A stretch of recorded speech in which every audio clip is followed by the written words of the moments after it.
Hi, I'm Wes, and today we're going to add this TSDZ2 48 volt motor and 48 volt 17 amp hour tube battery to my Parker, as soon as my son doesn't knock my bike over, to my Bikes Direct Windsor carbon fork, I don't know, Frankenbike.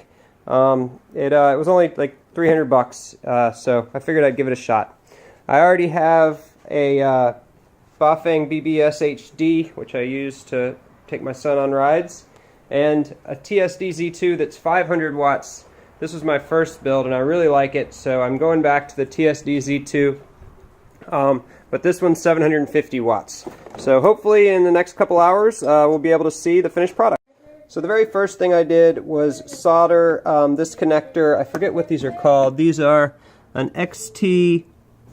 They have lots of different sizes, but I soldered that to the the TSDZ2 motor so that I could easily connect it and disconnect the battery if I want to take it somewhere. Added, some heat shrink wrap and just soldered it together right there. And I'm not very good at soldering, but this one was pretty easy.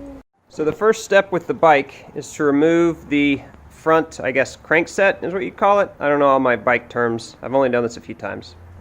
And this is one of the only tools that I need that was specific to bikes. I had all the other tools already, but this one you actually have to screw in here and then turn to push the crankset off. And if you don't, so you screw it in here and you turn it and it pushes the crankset off. If you don't do that, I've heard people can use like hammers to bang them off, but then you damage your parts. It was only about $8 on Amazon, but it's called like a crankset remover or something like that. Just Google it and you'll find it. And I also am going to remove the front derailleur. I'm not a big fan of gears on the front of the bike. I still don't even know why they put them there for non-electric bikes, but they definitely aren't needed for electric bikes. And I lied. There's one more original or bikes only tool that you need, which is this socket wrench thing that fits right in here. So you'll be able to get out that, I don't know, centerpiece. Well, removing the piece right here was a little bit more trouble than I expected. I eventually had to get out a hacksaw because it was not turning. But hopefully I didn't strip my threads too much, and I'm able to put the motor, just slide it on right like this. About 3 hours later and I'm finally finished. This one actually gave me hell. It was a lot more difficult than my other builds.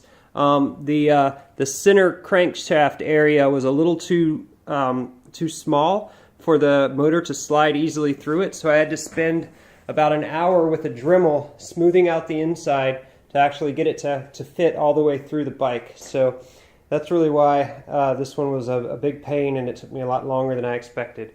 But usually they're quicker. This one, it's working great now. It just took me longer to get it going.